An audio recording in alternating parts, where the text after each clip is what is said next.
All right, welcome back to another episode of the Psychopedia podcast. I'm your co-host, Hank Sinatra, here with my amoeba. Investigator. Off to a strong start. Co-host, that's a Damian shout out. If you're not on Patreon yet, go listen to the episode we just did with Damian on 50 Cent. I listened. It's fucking good. It was great when we were recording it. It was so much fun. Like, you know, when you're in the middle of recording and it's, you know, it's strong. You know, when you're in the middle got a winner? Of greatness? Yeah. Yeah. It was a good one. Before we get anywhere, I want to introduce our very special guest, and it's not Cash. It's not Cash, It's the dog. better. My dog, my baby. I can't believe you didn't. Oh my God. It's Joanne McNally. Yeah.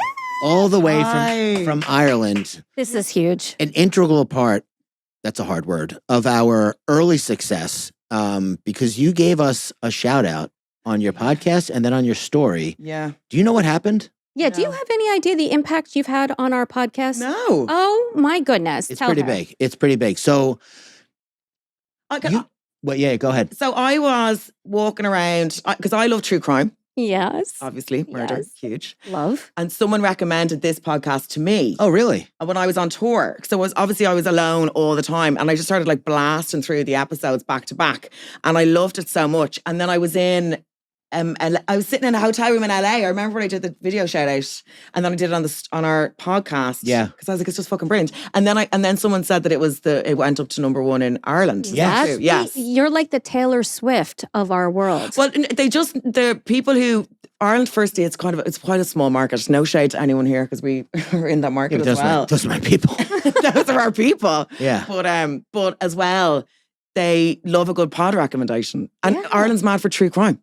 Yes, Mad it for is. true crime. It's huge. Yeah. It's one of the biggest markets for true crime podcasts. It was the first time I was ever recognized was in Ireland when I was there on vacation at Bunratty Castle. No way. Shout out to Yvonne who works in the gift shop there.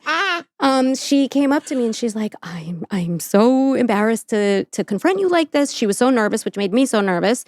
And she's like, are you Investigator Slater? And I'm like, in Ireland, I got recognized. I asked to take her picture. I am. Crazy. She got a little bit taller that day. Well, you do have a very distinct look and a distinct sound. Were you talking? I was talking. Yes. I think she did hear my voice. And then she knew I was in Ireland because I had posted on Instagram. Context. Yeah. Right. It poured when we were there. Yeah. Every day. And we had all 4 seasons every single day of our trip in It's Ireland. so green. You can't get the green without the rain. It was gorgeous. Is Ireland the Pacific Northwest of Europe? Very interesting question. Like the Seattle of... Yeah. It felt like it when I was there, that's for sure. Interesting. Well, it doesn't get the heat because I've only just come from Seattle and I couldn't believe flew in, roast potatoes, sun, break in the sky, and then by that night it was lashing rain. Yeah. Like torrential rain. Yeah. You're using a lot of big words, and I'm gonna take them as disrespect. Sorry, if I'm speaking too quickly, you have to tell me. No, what is roasted potatoes? You're in New mean? York now. Roast potatoes. It's just a term for like hot weather. Oh yeah. You can work that out. Come on. Contextually. I landed. It was roast potatoes. She was telling a story about how it was so hot and then it rained. I was waiting for some context, and then she goes, "Then it was lashing." The fuck does that mean? All right, fair enough. 2 words. I don't know. Fine, I was hoping for some You win that round. deductive reasoning, but I didn't get it. You win that one. But you are here. I'm here Oh, in your garden. garden. Yeah, I need a glossary. When you say garden, what does that mean? What? Do you not know what the fuck? Where have I landed? This isn't the Shire. I got into a taxi. Where have I gotten out? Well, you're very rural. I'm very rural. If you haven't noticed at the moment. But we still speak English. A garden is like the green part outside your house. Okay. Oh, the yard. Yard. Okay. Yarden. The yarden. The guard. Yeah. The guard. The Gardie. We're talking about the Gardie Chef today. Boy Are Gardie. you? I was very disappointed that I missed the Graham Dwyer episode. I wanted to be here for that. First of all, I'm thrilled that you listened to Of course I did. our episode. Kink is My Killing is the name of the episode. Graham Dwyer, Elaine O'Hara. But Did we mention that you mentioned us once and we went to #1 in Ireland? I know we said it. I just want you to understand the full impact of that. I'm thrilled. But listen, Ireland loves Psychopedia, and they should. It's a deadly podcast. Deadly. That it's a double I love the way- entendre, is what that is. I love that because you're talking about really dark stuff, but you're doing it in a very light way. And sometimes I'm like, I think they're going to hit each other. I think someone's going to smack someone in the face. We do a lot of editing. But then you always make friends in the end. It's great. Yeah. Like the tension goes to a certain point, and then it's listen. dispersed. This is emotional stuff. Yeah. It really is. And we're very, very different, like in terms of like, I mean, we're also very similar in many ways, but I think that's what makes the podcast work is that we're both not afraid to say exactly what we're thinking and how we're feeling, but it's always going to be victim focused, the case. And so we're always, even when we're disagreeing about something, I hope there's always that level of respect that comes through. Oh yeah, but I'm talking about when you're disagreeing about stuff like your personal stuff. Stupid that happens a lot. Not the case. So do you want to read off some Patreon names so I can get us going on the case? I do. So we're gonna start the process here. If you're here for the first time, welcome to the podcast. If you're here for the 100th time, welcome home. Freak. And welcome Joanne again. Yeah, McNally. Joanne McNally's up in the house, in the garden. I'm in the garden. If you are not getting enough of what you need and you love us and you want more, we have a place for you to go. It's patreon.com/psychopediapod. Join our cult. We are waiting for you over there. You get 5 bonus episodes a month, depending on what level you're at, but at least 2. 2 full-blown true crime cases, 1.5 full-blown, because I do a Tankopedia. She does a Slaterpedia. Unhinged, behind the scenes, group chat, early access to tickets, merch, upcoming stuff that we just, we introduce over there first. And then if there's any left over, like we sold out our show from one Patreon post. So unfortunately, we didn't get to post it to the public listeners, but we're working on that as well. We also are a little bit freer on Patreon. Like we'll post things about like, unpopular opinions, if you will. I recently posted a video putting vanilla ice cream on top of apple pie. Oh my God. Because it's just not good. Hey, listen. What? No. She claims the fact that you would die for our president. Yes, I would.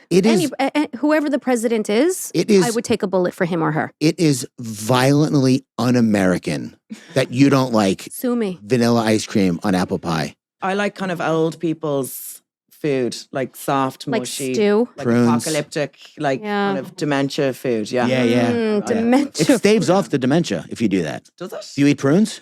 No, I meant kind of just soft, soggy, not soft, soggy foods. Yeah. Baby food or dementia food, depending on or old people food. Yeah. I'm going to read off some Patreon names just to give them their propers before we get started here. And I got one that is just, I can't wait to say it. So we have proud cult member. Oh, okay. There you go. There you go. Porky Pigman. Oh, Robert Picton? Probably. A lot of these names, I don't even know what they mean. So clever. I like hearing from you about what the fuck you're talking about. Untethered Soul. Oh. Jessica Jenkins. May Moan It's Okay. Fuck which yeah. I don't know if you know what that means. We're not going to get into it now, but it's one of the funniest things that's ever happened to me in my life. Angela Huang. Shannon Malone. Act Naturally, Here Comes Your Boy. You definitely said that. I'm sure I did. And for the finale, in honor of you, even though it's adjacent, Butchering British Towns. Oh, yeah, that's my jam. She was very excited to come here and just correct the shit out of us. So the Elaine O'Hara case. So they were there. She was from around where I'm from. Oh, and Dunleary. South side of Dublin. It's the DUNLAOGHAIRE. Dunleary. Yes. How did I say it? You said Dune Fair. I'm sorry. No, but I can barely pronounce it and I live there. I sent Tank something, I don't know if you got it yet, on Instagram of a woman practicing how to pronounce towns in England, right? Yeah. I do this before every case. I practice. I really do. And I've said this before, my brain knows how to say it, but my mouth just won't cooperate. And we have to keep the case going. So we just. But they also use the same letters to make different sounds. So one of the towns was LOUGH, BOUGH, and it's Lobach. Is that in the UK? Is that in Britain? Or in Ireland? That's not in Ireland, is it? Oh. Is that sounds like a Welsh?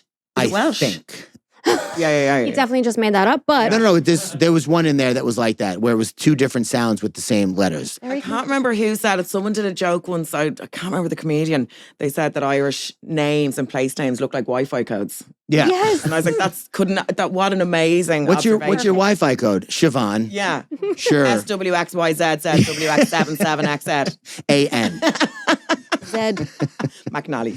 All right. Let's without any further ado, because this was quite a bit of ado, but we were excited, and ado happens when excitement is present in the room. happens. Ado happens. So without any further ado happening, let's roll into this week's case so we can hear what you have planned for us. Okay, here's Us.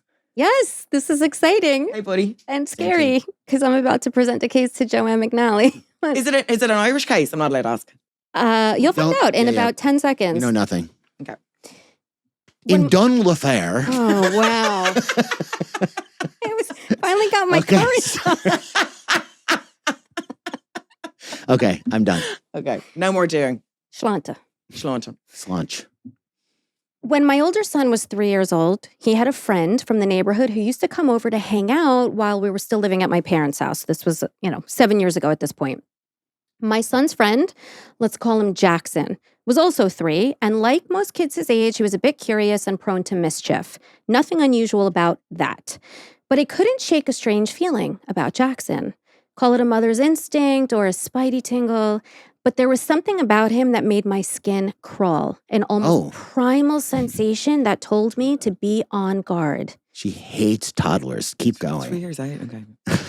It wasn't anything I could put my finger on, but I felt like a lioness on high alert, sensing the danger that was lurking too close to my cub. Oh, okay. I realize that sounds harsh to say about a 3-year-old, but that is how I felt. One day, Jackson was at the house, right, at my parents' house, and he was pushing the boundaries per usual. He put one small foot on the bottom step of the staircase, knowing full well that upstairs was off limits. The basement, backyard, living room, kitchen, even the garage, all fair game, but the upstairs was a no-go. I remember saying to him, Jackson, no going upstairs, buddy, in like that really sugary way that you put on for kids, right? He looked at me, he stood there, frozen in place, gripping the railing with his tiny little hand and keeping his back towards me, okay? My gut tightened, and for an unusually long time, I wondered for a second if he was actually shitting his pants because he was just frozen. Then I wondered if he was intentionally ignoring me because there was no way he wasn't hearing me. But it was when I realized that he was calculating his next move, allowing the anticipation to build, that I too froze in my tracks. Because ever so slowly, Jackson turned his head, and only his head, to look at me square in the face in a way that many adults don't even feel comfortable enough to do. His little foot in the impossibly small Adidas sneaker still firmly planted on the step, Jackson locked eyes with mine, curled his lips, and flashed a smile straight out of a horror film. And what happened next was beyond eerie. Jackson, never breaking eye contact with me, confidently took one step, then another, and then another, his feet climbing the stairs slowly, deliberately, tauntingly. By the time he reached the top of the staircase, he was staring down at me. You let him get to the top? Triumphant. I was frozen. This kid was freaking me out. Was he wearing... Chucky. Do you remember was he wearing Chucky? Yeah. overalls and had a red wig on? Like... Scarier. This is my point. Then, in one of the most creepy gestures I've ever witnessed from a child, a toddler, no less, he clicked his tongue and shook his head at me like this. Jesus. Wow. It was a motion so deliberate, so unnatural for a 3-year-old that a literal chill ran down my spine. Because there was truly nothing more terrifying than a child exhibiting budding psychopathic adult tendencies. With that horrifying story from the past now told, allow me to bring us forward into a case that took place 2 years after that incident in 2018, a case involving child killers. Wait, hold on. Children that killed? Mm-hmm. Oh. Now, these child perpetrators were not toddlers, Oh, no. like Jackson, but were still young enough to have shattered the very foundation of innocence we instinctively expect She knows what to it find in children. Nothing. And in an unsettling defiance of nature, They committed a crime so brutal that it pierced through society's veneer of trust and has forever changed how many of us perceive youth and innocence. Joanne is busting at the seams. Oh my God, know the answer. This is the absolutely horrific case of Boy A and Boy B, the two youngest individuals who have ever been convicted of murder in the Republic of Ireland. Oh. So these are child killers, as I mentioned, and they're still minors. They were minors at the time as well, so they have the protection of anonymity still. Can we call them killer children? Sure. Okay, because child killer just keeps making me think that someone's killing children. Oh, okay. Well, unfortunately, that is part of the story as well. Oh, But we can say... Of course, they're not going to kill an adult. killer children. That works too. All right, let's get into it. So I'd like to start off by introducing you to a beautiful and complex young girl named Ana Kriegel, whose life was tragically and savagely taken by the very perpetrators we will be discussing today, Boy A and Boy B. You know who this case is about, Joanne? Indeed, yeah. Yes. Ana was born on February 18th, 2004 in Novokuznetsk, an industrial city nestled in western Siberia. Oh, shit. At just 2 years old, Anna's birth mother in Russia placed her in an orphanage for reasons that remain unclear. Fortunately, Anna was adopted by her loving parents, Geraldine and Patrick, an Irish couple who brought her into their hearts as their first child and welcomed her to Ireland in 2006. Eventually, the couple went on to have a biological son as well, named Aaron. The Kriegel family of four lived in Leixlip? Yes. Really? Yeah. Shut Ding, the ding, ding. fuck up. How's it spelled? Leixlip. Leixlip, Kildare, Yeah, Ireland. You know the area? I do indeed. Okay. Over in Killarney. You know that song? My grandma used to sing that to me all the time. I know this song now because of you. You do, yeah. Though Geraldine, who's the mother, is Irish, and Patrick, who is French, had no personal ties to Russia, they were always mindful of preserving Anna's connection to her heritage. They chose to keep her birth name, Anastasia, and ensure that her bond with her birthplace remained strong throughout her life. They kept her room at a crisp 35 degrees. Have you ever seen the videos of, it's in Russia where they put the babies outside in the prams to build up their immune system. Have you seen this? No. Yeah, they used to do it. I don't think they do it anymore. They used to lay them out. They just have all these babies in these prams and they'd leave them out in the snow to build up their immune systems. Wow. I know. Wonder if that works. They should just have them I think it does work. The lick Russians the ground. are fucking Kids these invincible. days are soft. Yeah, they're soft. They're all heated and all. I used to spend Disgrace. 8 hours outside a day as a 3-month-old. Sleep in a glacier. Yeah. What's wrong with me? So she kept her roots, right? Anna preserved her roots, and her parents really helped to instill that connection, to keep that connection. And her social media profile featured a Siberian wolf at the time of her death, which we're going to go on to speak about. Anna's early years were defined, unfortunately, by an ongoing battle with various health challenges, both physical and psychological. So sad. Physically, during primary school, Anna had a tumor removed from her right ear, which left her nearly deaf and with a large scar running across the back of her head. She also suffered from significant vision problems as well. Anna suffered from a painful growth condition that caused her bones to outgrow her muscles, leaving her in a state of constant aching discomfort. Constant stretching. Yeah. Right? Yeah. On my knees at one stage. I tried to look into what this condition is because in all the sources, nobody names it. Is it Oscar Osgood something? Schlatter. Yeah, Oscar Schlatter. I had it on my knees. My twin sister had it as well. I had no idea that it was this. Yes, it's Osgood Schlatter based on my research. I'm not a doctor, but yeah. I just remember going to the doctor and she's out there like, you've got Oscar something. Osgood Schlatter. How old Yeah. were you? Like I was first year in school, like 13, 14. You remember the pain? It's very, Yeah, really very, sore. Yeah. Oh my God, I can't believe it. That's wild. How tall are you? 5'10", thanks for asking. Okay, yeah. No one believes me. Her twin is a little taller than her, too. That's probably why. Is she? Yeah, so she's like 4 or 5. I just wanted to beat you to it. Yeah. When I was young in school, I wanted to be like you, petite. Really? Yes. You see, the grass is always greener. Grass is always greener. So I was born tall. Like I came out long and tall. And so when we were playing mummies and daddies in school, I was always the daddy. So as a young girl. Oh, I was always the little sister. Like no matter what. Oh my God, I was the man of the house at 6. Jesus. You weren't even a parent, you were a child. Sometimes I in the wanted to family play system. the role of the teacher. Sometimes I wanted a big girl role and I never got it. In our school play, when we were 15 going on 16, we did The Sound of Music. Guess who I was? I don't know The Sound of Music. Do you not? No, I've seen it. The obviously. Nazis, you're one, the nanny and all. Were you a Nazi? Yep. Shut up. I was Ralph the Telegram boy. Holy Wow. shit. I was the one that ratted all the family out and everything, yeah. Oh, that fucking Jeez. sucks, man. Imagine being a 16-year-old girl playing an 18-year-old man. I think I'd rather play the little sister at this Yes. point. Yeah.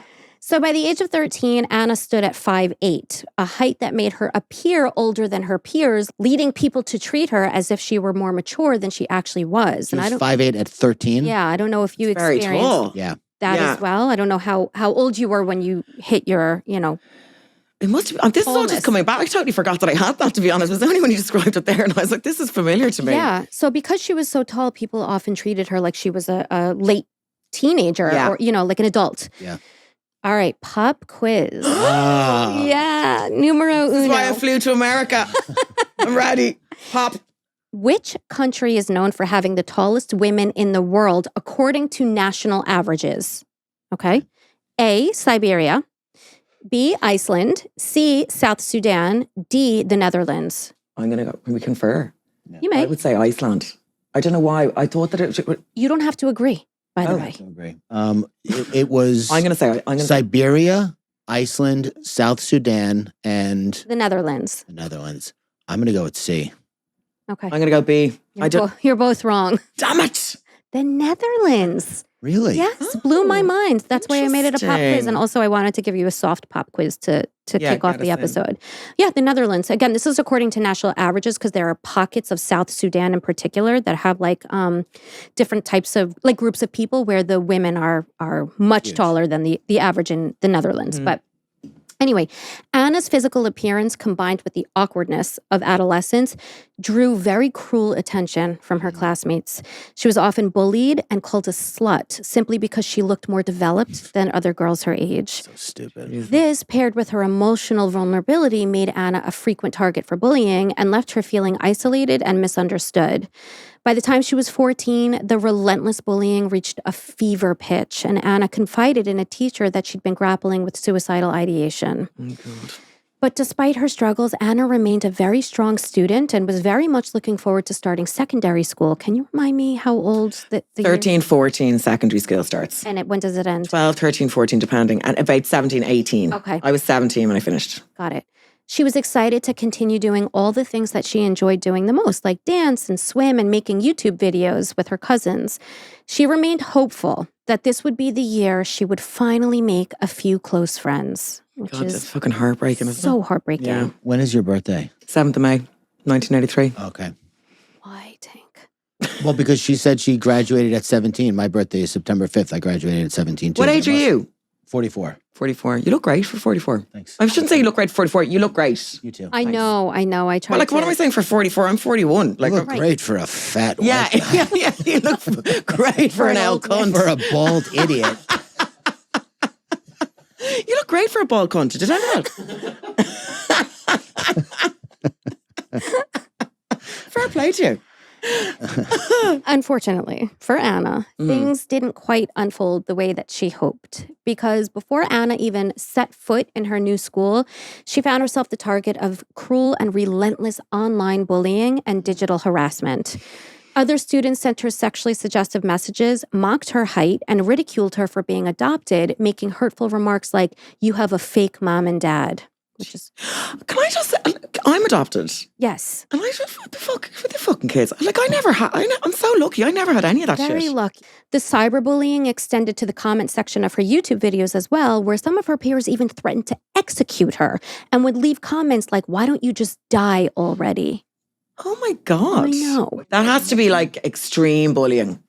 It's horrible. And she That's was getting it extreme. everywhere. She was getting it in person. She was getting it online. She had no escape. I feel like that has been curtailed a little bit over the last 2 or 3 years. What's that, cyberbullying? Yeah.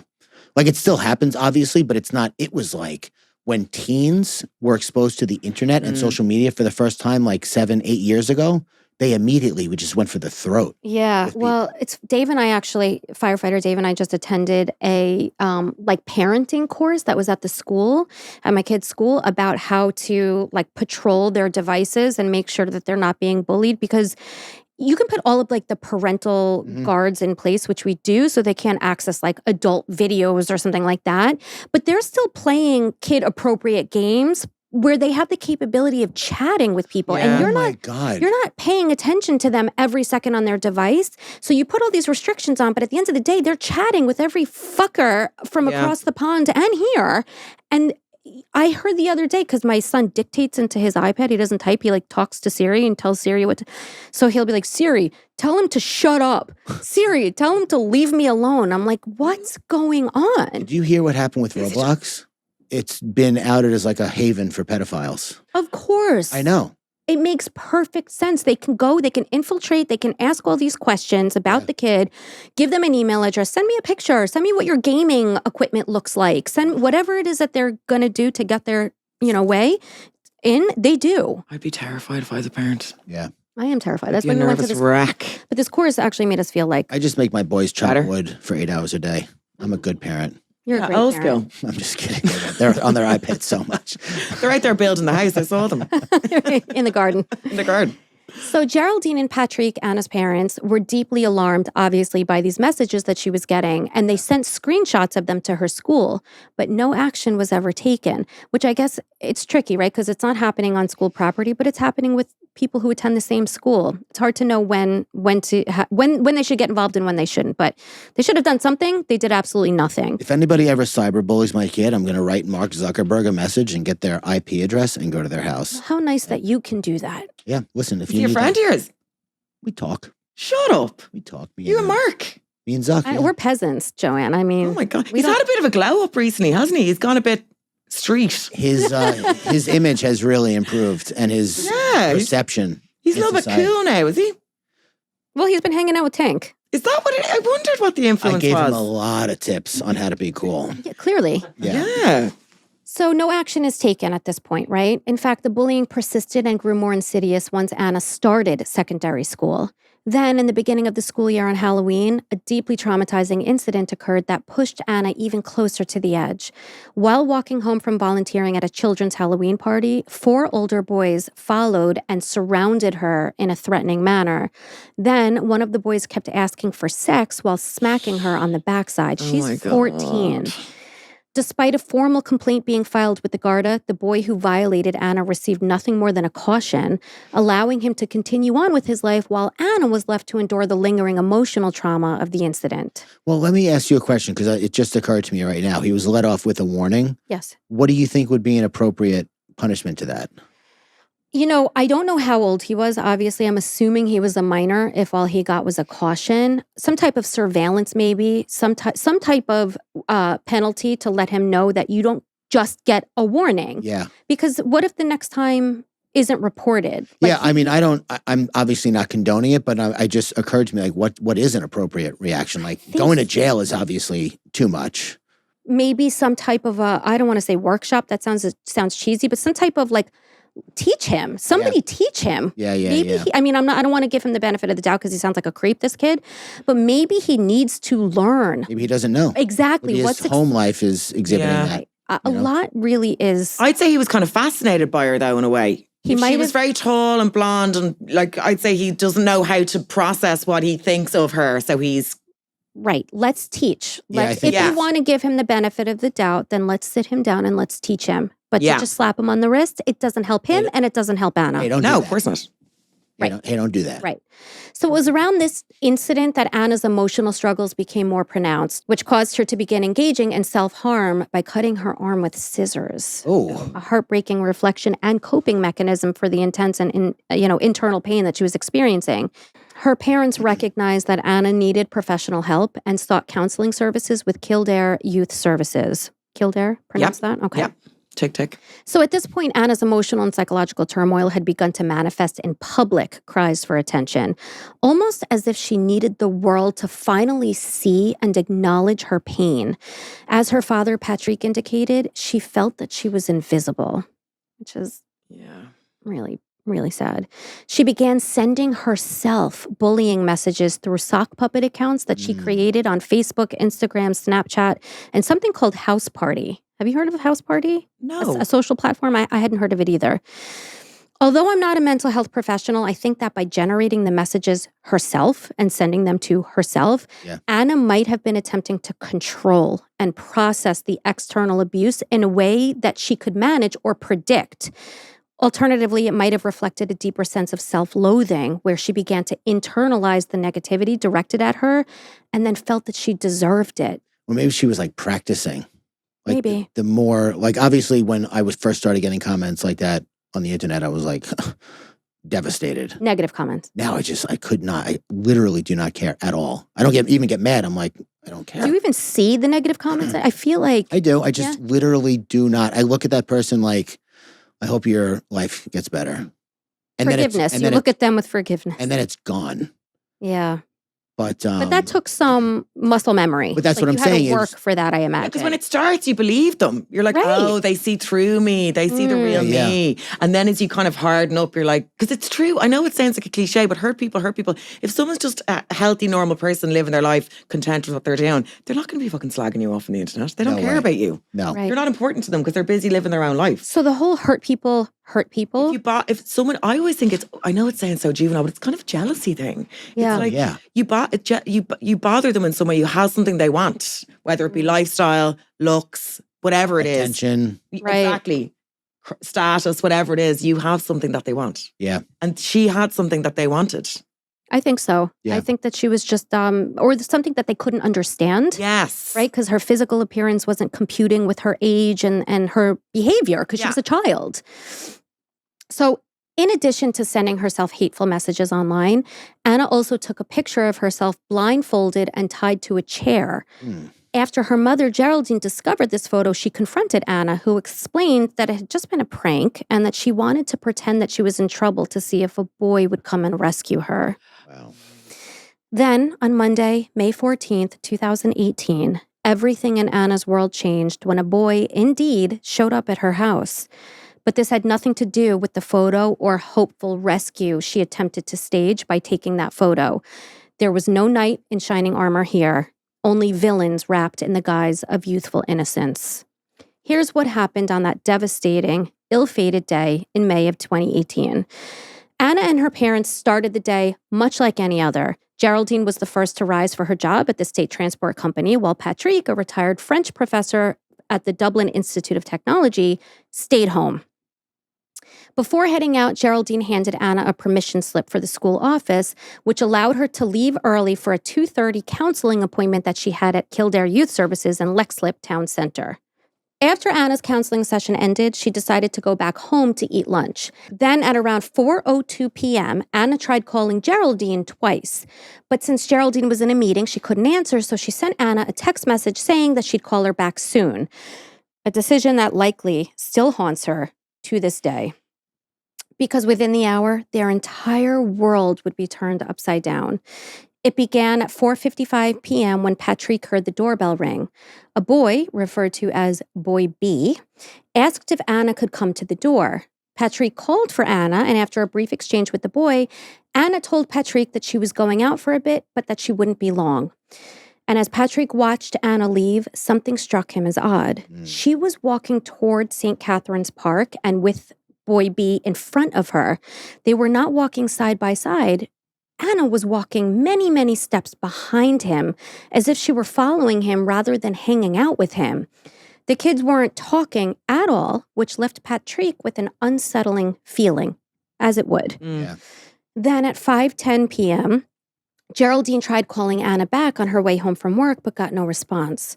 When Geraldine got home, Patrick informed her that a boy had come by and that Ana left with him, which immediately raised a red flag for Geraldine because, as she indicated, quote, nobody calls for Ana. Oh, that's so sad. One of the worst I was parts of just the going to piece, I say swear. the father was probably like, oh, good, a boy. Yeah. I think so. Yeah. I think so. Nervous now, Geraldine immediately sent Ana a text message at 5:30 saying, home now, but received no reply. Minutes later, she texted again more urgently, trying to instill some fear and action into her daughter. So she wrote, answer me now or I'm calling the police. Still, nothing. And you know, if a kid is not replying to that type of a text message, Yeah. something's not right. So Geraldine decided to walk to St. Catherine's Park since Patrick indicated that Ana was walking in that direction as she trailed behind Boy B. But Ana was nowhere to be found. By 8 o'clock that night, Geraldine and Patrick reported Ana missing at the Leixlip Garda station. They mentioned how they found out who Boy B was by looking on Facebook, so they did a little bit of work themselves to try and figure out who she was with. So the police quickly went to Boy B's home to ask questions. 13-year-old Boy B told police that while he had indeed been with Ana earlier, he left her at around 5:40 p.m. and hadn't seen her since. He had no idea where she went after he left. But then the next day, Boy B suddenly changed his story and informed the Gardaí that one of his friends who Ana had a crush on had asked him to bring Ana to the park so that he could meet with her and make it clear that he didn't reciprocate her feelings. Boy B then claimed that after walking Ana to the park, he left her with his friend, known as Boy A, and went home. FYI, Boy B's version of events will change the next time he's asked to explain what happened. In fact, every single time he opened his mouth to recount what happened, the details shifted, making it nearly impossible to pin down a consistent version of events. Possibly annoying question. It's okay. Do you know how old Boy A and Boy B are? 13. Okay. That's not annoying at all. It's very relevant. So he was telling the truth, Boy B, about the fact that there was another boy there. Mm-hmm. So the Gardaí now paid a visit to the home of 13-year-old Boy A. And I'm sorry about the whole Boy A, Boy B thing. I know it's confusing, but nobody knows their names. It's not that confusing. I remember. Yeah, I remember this all at the time. Yeah, I'm sure. Yeah. Were you living in Ireland at the time? Yes. Yeah. I think so. I mean, this tore through Ireland. Oh yeah, it was huge. Is my understanding. Yeah, because we hadn't had something like that before. It's Right. kind of shocking when it's Well, literally so young. in history, Ireland has never had. Have we not? I'm glad. Yeah, I'm glad. I hope that's the last one. same. Naturally, Boy A provided a totally conflicting story in terms of timeline and locations from Boy B, which prompted law enforcement to bring both boys down to the station for more thorough questioning. So Boy A explained that he'd met Ana at the park where he let her down gently and explained that he wasn't interested in her the way that she was interested in him. Then he left her in St. Catherine's Park. But as he went to make his way home, Boy A explained to the Gardaí that something else allegedly happened. Pop Quiz. I have a tell. He knows it. I'm sure you'll know it by the end of the episode. Amazing. What did Boy A claim happened when he tried to walk home after telling Ana that he wasn't interested in her? Okay.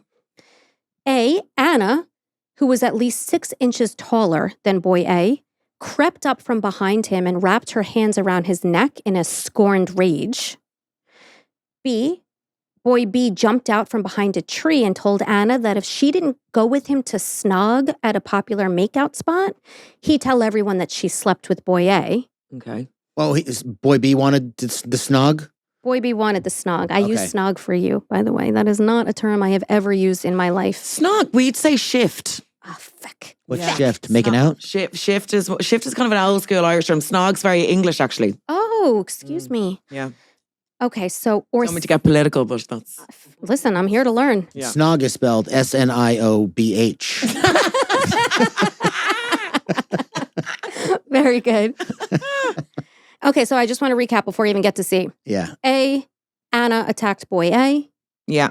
B, Boy B demanded a kiss or he would spread rumors about Ana. Shift. C, Boy A was jumped by 2 men and physically assaulted. Oh, so you're asking what did Boy A say? Exactly. I think C. I'm going to go with C as well. Very good. You're both correct. Oh, yeah. Damn.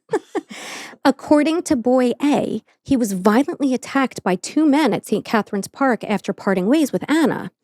He even displayed visible physical injuries, including cuts on his arm and a scratch on his face, Defensive. and even helped to create an e-fit, or a digital composite, of the perpetrators at the Garda headquarters in Phoenix Park, Dublin. But here's the thing. If you haven't already guessed, and I suspect you have, there were no men, and there was no attack. Boy A fabricated the entire story. Yeah. The Gardaí were aware of this, but hadn't yet gathered sufficient proof to dismiss the investigation outright or the claim outright. So they had no choice but to investigate this alleged assault, knowing full well that they were chasing a lie. While the investigation dragged on, a public appeal was issued for Anna's disappearance, triggering a massive ground search involving local residents. Do you remember that part? I do remember that, yeah.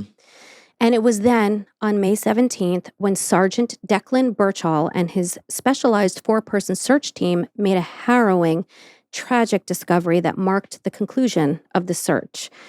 Because sure enough, they'd found Ana dead.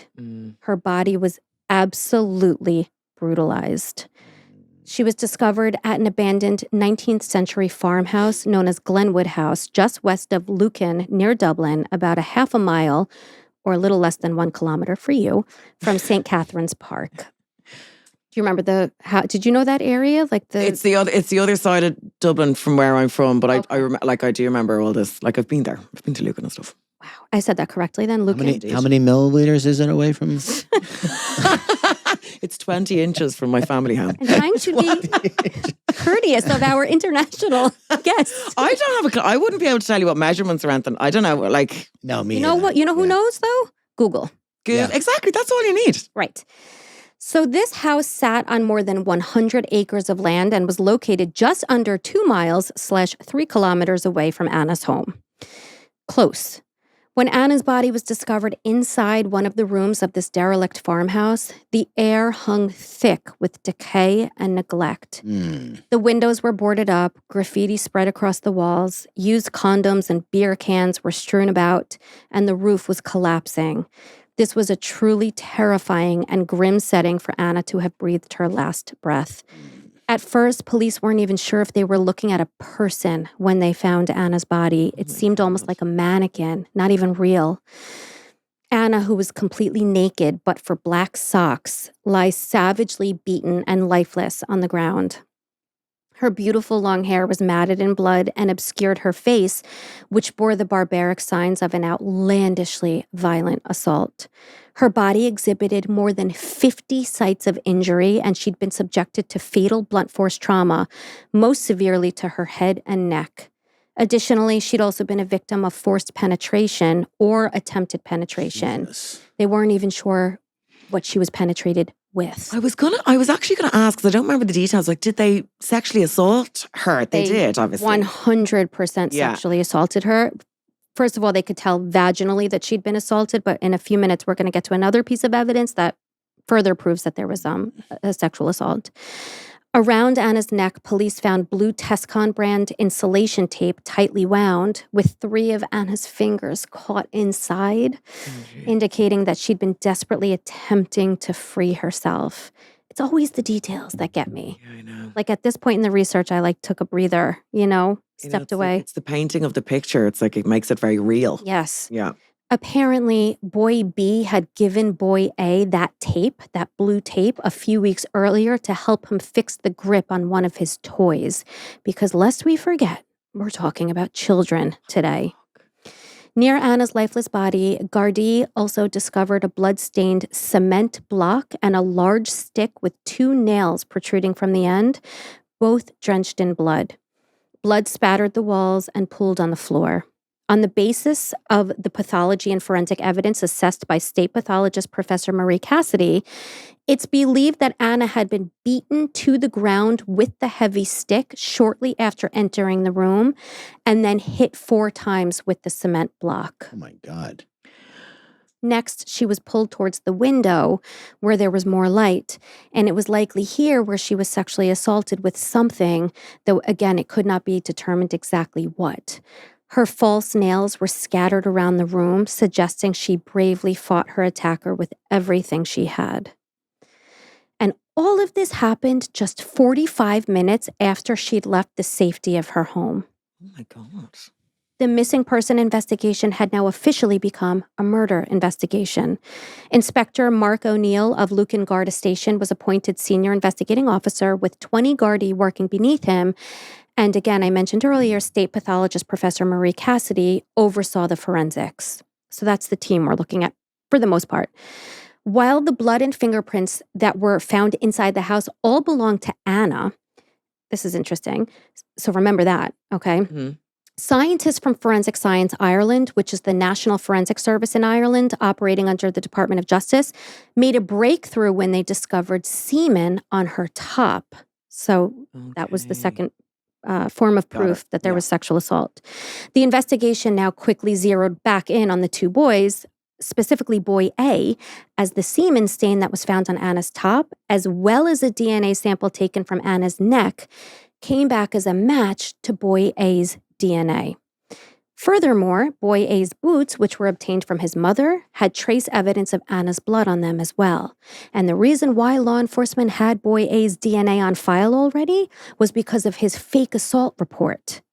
So remember that? Of course. Yeah. So now this fucking idiot, which whatever, he's a kid, but he's a fucking idiot. Yeah. Wait, what fake assault report? Remember how the pop quiz, he alleged that he was assaulted by two that's men and right. he never, so because of that, they treated that like a real investigation and they took his DNA samples, which now they had on file to show that the semen was his. And right.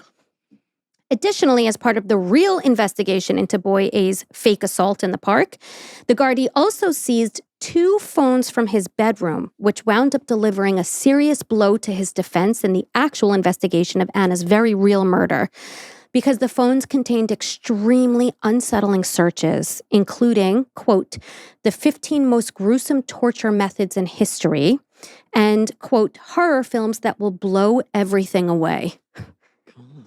The devices also contained extremely graphic and violent pornographic content as well, including a video with the name Anastasia in its title, along with other troubling yet telling searches for Russian girls.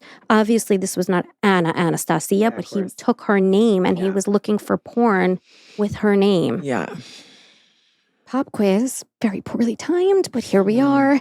How many pornographic images were discovered on boy A's phones? The 13-year-old. Yes. A, 700. Okay. B, 12,500. C, 21,800. It ain't A. I've never been a 13-year-old boy. I mean, I would have said 7 or 8. So I don't know. I was a 13-year-old boy when, there was I had like Magazines. 7 pictures in my that I owned, not even porn, just like me as a kid. Yeah. Yeah. Now I have 80,000. On your phone. Yeah. Mostly memes. Some of my kids, obviously. Nothing weird. Right. And you guys are looking at Yeah, me. because it kind of came out It weird. did come out a bit weird there, yeah. Because we were talking about porn. I Yeah. feel like I have 80,000 images of myself. Yeah, I was like, okay, bit narcissistic. Listen, but there's okay. self-confidence. Oh, no. and then no, there's no. 80,000 pictures. No. It's 99% memes. Yeah, there's having esteem, and then there's 80,000 pictures. and there's having a problem. Yeah. So you're going with C, Tank, and Joanne, what are you going with? I'll go just for diversity. Sure. I'll go B. Thank All you. right. Well, you got it correct, Joanne. What I thought. Yeah, did you? Yeah, I did. And the age-old question that's been raised with this extremely high-profile case 12,500, right? Correct. By the way. Okay. is, once again, does excessive pornography consumption contribute to violent behavior, or are Yes. inherently violent individuals simply drawn to a shit ton of porn? I'd say it's a mix of both. This is my ongoing question about the Catholic Church. Does it turn men into pedophiles or does it attract pedophiles? I have B. the same question about this. So my professional I think opinion. there's some A in there. I mean, I think, There's listen, a bit of column A, a bit of column B. there's Mostly B. never going to be a clear cut. This is the only way it goes down. Yeah. Having worked against members of the Catholic Church who abused this, people that we now represent, our clients who were children at the time, they're adults now, but they were sexually abused by members of the Catholic Church, clergy members of the Catholic Church. Yeah. I can say more likely than column A is column B. In my experience, it doesn't mean that column A doesn't ever happen, but it's like moths to a flame. Yeah. Where am I going to have easy access? They knew it was like a safe space. Right. So where can these perpetrators go where they're going to have ultimate authority Mhm. and almost unfettered access? And no consequences. Yeah, and they're just get protected. moved. They're protected. Yeah. They get moved. Right. So that they Wrist slap moved. they go to abuse a different pool of children in a different location. Hey, you can't, you've abused a boy here, so the people don't want you here. We're going to send you to a new church with a whole bunch of new boys. Yeah, where no one knows, no one's any the wiser. That's to me, obviously the abuse is the worst part. That's the second worst part. is, yeah. Very close second. Well, the institutional cover up is Yeah. unforgivable. Yes. So while the answer may not be totally straightforward, like you said, a little of column A, a little of column B, there's plenty of research to indicate a correlation, at the very least, between excessive consumption of pornography and an increased likelihood of sexual violence. Yeah. Numerous studies suggest that repeated exposure to certain types of pornography can desensitize individuals, reinforce harmful attitudes towards consent, and potentially fuel violent tendencies, especially in those predisposed to aggressive behavior. Of course. And it's progressive. It's like you don't get the kick out of the stuff that you used to. You start off with a bit of missionary and next thing you know, there's a Right. fucking horse involved. Or whatever. Exactly. Do you know what I mean? Yeah. Yes. Yeah, Yeah, you start off with entire of the Sears catalog. Yeah. What's Sears? It's like Like a, frumpy old women in bras. You're like, oh my Yeah. God. You're like, there's a nipple. There's a nipple. Yeah. Ah. Yeah. Smearing. I know. And then you need more and more and more. Well, that's just what it is. You're never Yeah. going to get the same high you And at did. his age, he probably had, he doesn't sound, he's unhinged, or there was an unhingement there, an unraveling there. If Yes. you're that far along at that age, Yeah. you're in trouble mode. But also, where the fuck are his parents? How does he have access to so much porn? But this is how we started talking about this, right? Like you can patrol and monitor your kids, right? And you need to, you must. I mean, if you're giving them a cell phone, you're giving them a tablet, they are going to find ways. He had 2 phones. My feeling, this is not substantiated in any of my research, my feeling is his parents knew about one phone, but didn't know about the other one. Oh God, imagine that was your son. Like, imagine the horror. Oh, I feel terribly for his parents. And always, there is culpability a little bit, like to your point, right? Like, were you watching him at all? I mean, 12,500 images is a lot. It's not, I mean, that's like maybe a couple of months of a 13-year-old boy on the internet. Really? See, we don't know this, Joanne, We because we're don't not know. pervy. I think that like it's like these young kids, you know, these young boys now. They're like they think choking and punching is all part of sex and stuff because they're raised on this. Yes, it's what they're kind of seeing. violent riding. It's the access. It does, and it manipulates. It like changes quite literally the way they think and view things. Well, Yeah. did I tell you about the thing that someone told me?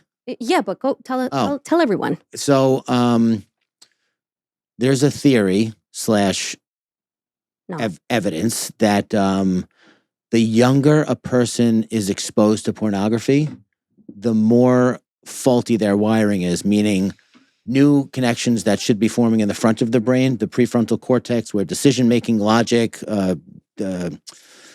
gratification, delay, all operate in Impulse that control. front. If you didn't say that, you may have. I'm sorry. Yeah. The front part of the brain.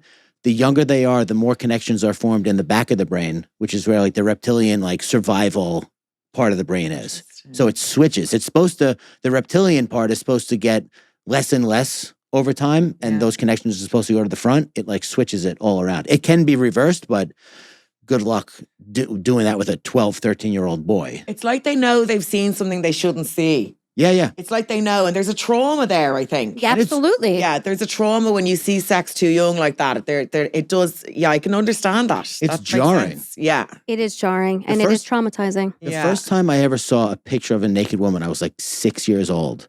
A friend of mine had like a paper, like newspaper. Like that's what the images were printed on. Like, no gloss, no nothing, no color. What are you, 90? And I, It was a naked woman on a penny farthing. Is that what they're called?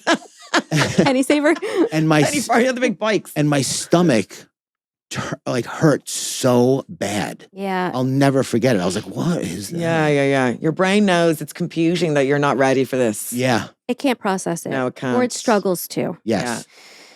Also, in terms of disturbing items found in his search history, Boy A had also conducted multiple searches on Jeff the Killer, a notorious internet horror story about a teenager who murders his family, as well as searching for, quote, abandoned places in Lucan. Right. That's the worst one for me. Yes, it is. Why is that the worst one for you? Because what were the other ones? Like the 15 most horrible ways to die, or To torture somebody. You want me to tell you exactly? It says the 15 most gruesome torture methods in history and Yeah. horror films that will blow everything away. So horror films is like what? That's nothing Yeah. to me. He was planning it. He was planning it. Exactly. Premeditation. But the 15 most gruesome torture methods or whatever, every once in a while, especially on social media, a video will pop up about a specific brutal torture method. and then it'll lead to another and another. So you're like, oh my God, all these things that I don't know about. For me, that's more of a morbid fascination than a planning. The planning is abandoned places near Lucan. Yeah. More than any of those. You would have made a good prosecutor. Yeah. Damn right. That's what they latched onto. Yeah. At trial. One of the things they latched onto. I remember when I was studying and I was obviously wanting to do anything but study, and I would go down these internet holes, and like that they were getting more morbid, darker, and like, I was like, this is just a hole now. This is getting worse and It's a worse. rabbit and worse. hole. It's a rabbit hole. Next thing is some fucking lad getting decapitated. Well, when like, I'm what am I doing? researching for like too long, and Tank knows this, and it's like not a joke, I literally have to go outside and touch grass. Yeah. Like I have to bring myself to sanity. I have to bring myself back into the world of the living and the lighthearted and the sunshine. Yeah, because like you say, you don't want to get desensitized to stuff. You can't lose your humanity. No. In your morbid curiosity. But I think human beings do have that morbid side to them. Like, it wasn't that long ago. People were going down to the town square to watch people getting fucking tortured or like beheaded or even a car accident on the road. A lot of times the traffic that's caused isn't even by the accident itself, which at this point is at the side of the road. It's the cars slowing down so people can crane their necks to look. It's the Schadenfreude. It's the thank God it's them, not me. And then you want to talk about it after. You call them, you're not going to believe what I saw. There was it's terrible. Because you're like that close to death and it's a violent death and that's, interesting to people, sadly. Just 1 week after Anna's body was discovered, the Gardaí were granted a warrant to formally arrest both boys, who were then taken to separate police stations for interviews. Boy A was interviewed at Clondalkin. Fuck yeah, Garda Station in West Dublin. And boy B was interviewed at Finglas Garda Station. In northwest Dublin. Following the boys' arrest, the Gardaí discovered a backpack in boy A's bedroom that contained a homemade zombie mask, gloves, knee pads, shin guards, and a snood. Do you know what a snood is? I do indeed. Can you tell us? I went out with a mom who wore a snood once. Stop it. It's not something you forget. Like on purpose? Snood. Yeah. He didn't accidentally fall into the snood. He was... Who makes that choice? He put it on. It is a material neck scarf, I would say, but it doesn't flow freely around the neck. You put it on like a balaclava with no lid. With no lid? With no face. It's just the neck. It's like a huge hairband around the neck. Right. It's not like an infinity scarf because those are loose. You know what I mean? The like loose. It's like snug. Yeah. It's snood. That reminds me of snoodling. Do you know what that is? No, I don't like your face right now. What is it? Okay. Well, snoodling is when an uncircumcised penis. Oh, yes. Here we go. Docks with a circumcised penis. Docks? Like Docks. What do you mean docks? Like this? Like they come together and then one of them goes like this. Like it wraps it up? They come together. That one has to be circumcised. Yeah. So there's nothing there. And then the uncircumcised skin envelops the circumcised. The circumcised skin envelops the uncircumcised. No, reverse it. The uncircumcised kind of inhales. Whatever, it's two dicks that are real close. Snoodling. It's two dicks snoodling. What else do you need to know? One has skin, one doesn't. Sometimes men are going to snoodle. That's just the way it is. But the snood it's like just on a smaller scale. You know what, Tank? What? It very much is like a snood. That was a great way to put it. Yes. Yeah, maybe that's why it's called snoodling. I bet you it is. It's like a foreskin. It doesn't make any sense otherwise. For winter. It's a neck foreskin. It's a winter foreskin. Yeah. Well done, Tank. How you back that ass up. Back that thing up. Frankly, unless you're up Everest, you shouldn't be wearing a snood. Yeah, I don't know. It's weird. Yeah. So this was all found in boy A's backpack in his bedroom. The mask was skin colored and the eyes and nose had holes cut out. Oh, the snood was to cover what the masks didn't. Yeah, his neck. Right? Okay. Additionally, sharp teeth had been cut into the upper jaw of the mask and painted red. Mm-hmm. The backpack, by the way, had become known as the murder kit, implying, obviously, premeditation. Israel keys. Very good, dang. We can't, no one wanted to. Let's snoodle we did our not hands. want to reach for that, either one of us. Snoodle my hand. Exactly. It's a Psychopedia secret handshake moving forward. You're going to snoodle. But most importantly, Anna's blood was discovered on both the inside and outside of the mask, as well as on the gloves, backpack, and knee pads. Additionally, CCTV footage obtained from St. Catherine's Park placed Boy A No, and but you're gonna have Anna. to do this all over again Okay. anyway. I can't stop thinking about our secret handshake being here. Give me one. Give me one.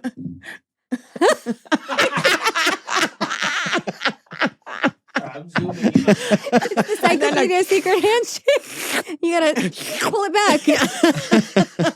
Like a suction flash Oh noise. my god! But most importantly, Anna's blood was discovered on both the inside and outside of the mask, as well as on the gloves, backpack, and knee pads. Additionally, CCTV footage obtained from St. Catherine's Park placed Boy A and Anna together in the park on the date of Anna's murder. I mean, They didn't even try. seems They didn't even try and hide No. their tracks. Right. I guess being 13, 13, of you know what I course. mean? I You're know. really not that But like Well- to have the kind of, what would you say? foresight. Foresight or a thought Foreskin. process. Foreskin. I thought about that.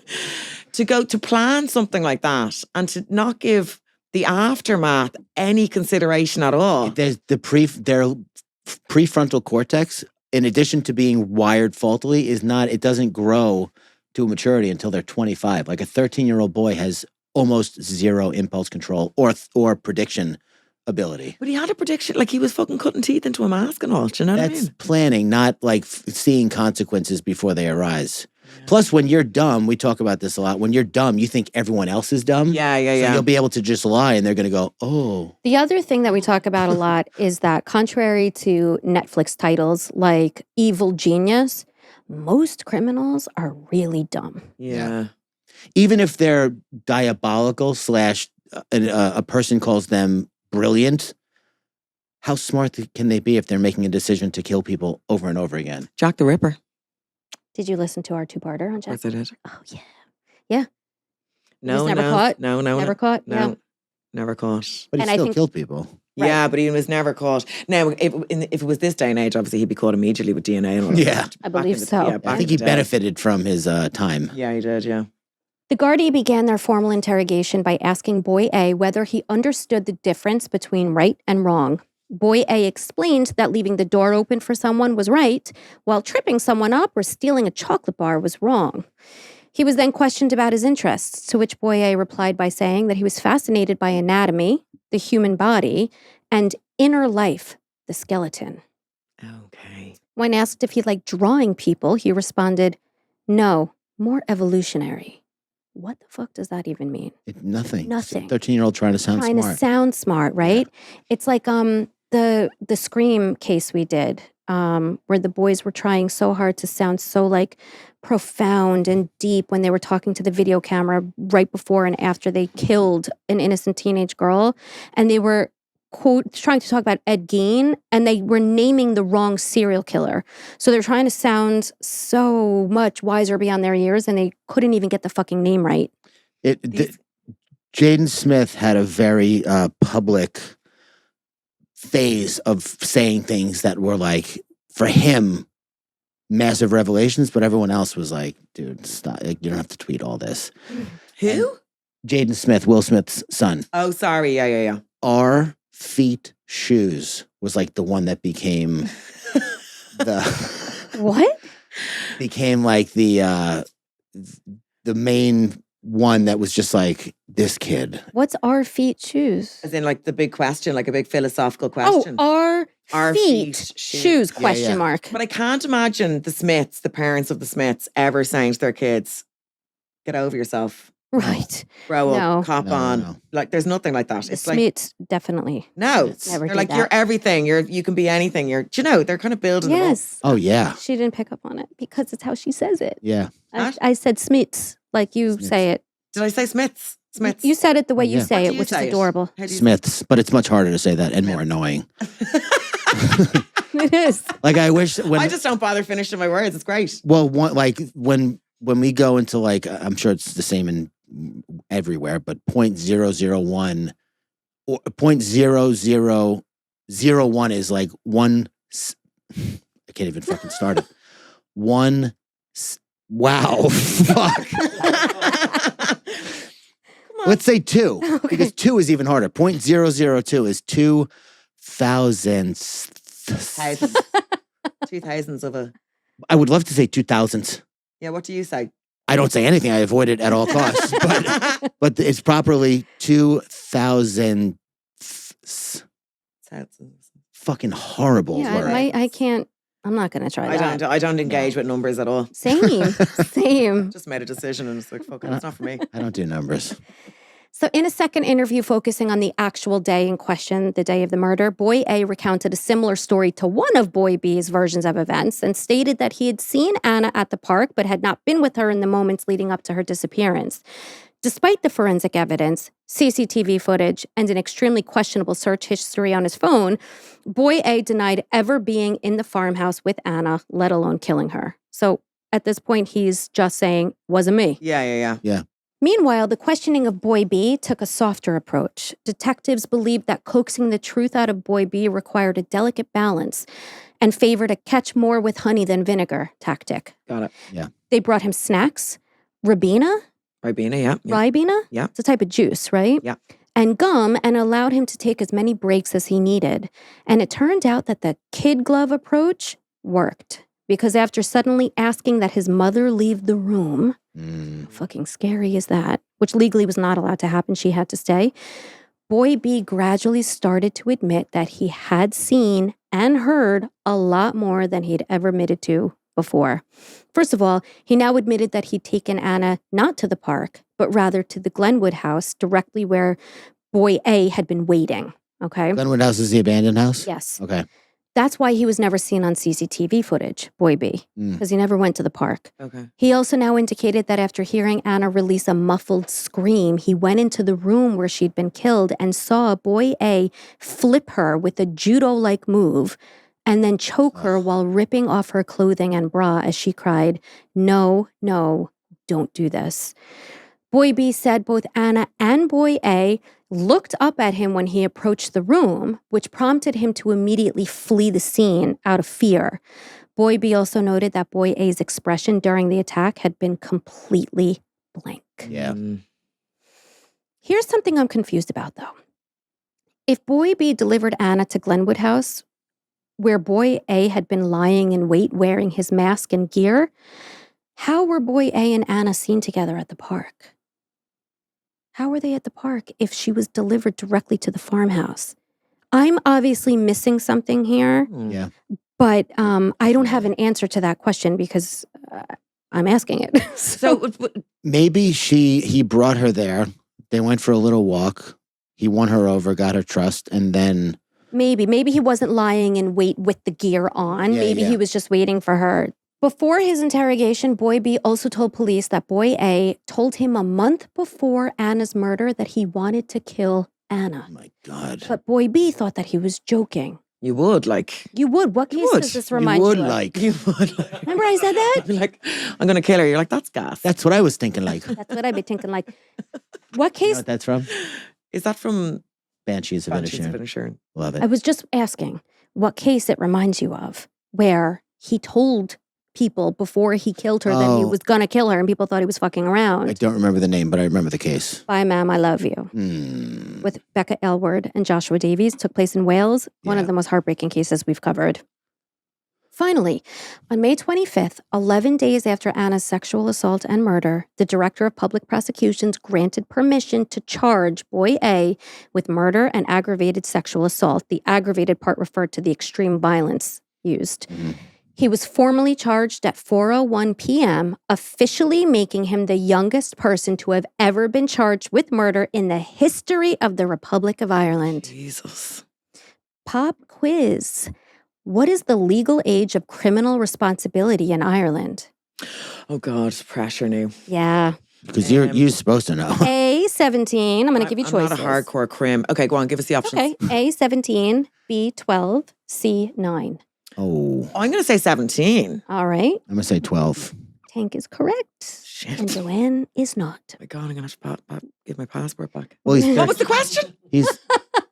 Oh, I heard something different. Yeah, I thought you said sex. Now, what did you say? What is the legal age of criminal responsibility in Ireland? It's 12. So it's 12, Well, he's 13. He's being charged with murder. but listen to this. It drops to 10 when rape and murder is alleged.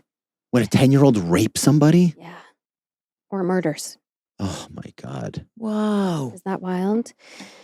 Boy B was not charged until July 12th, and when he was, it was for murder.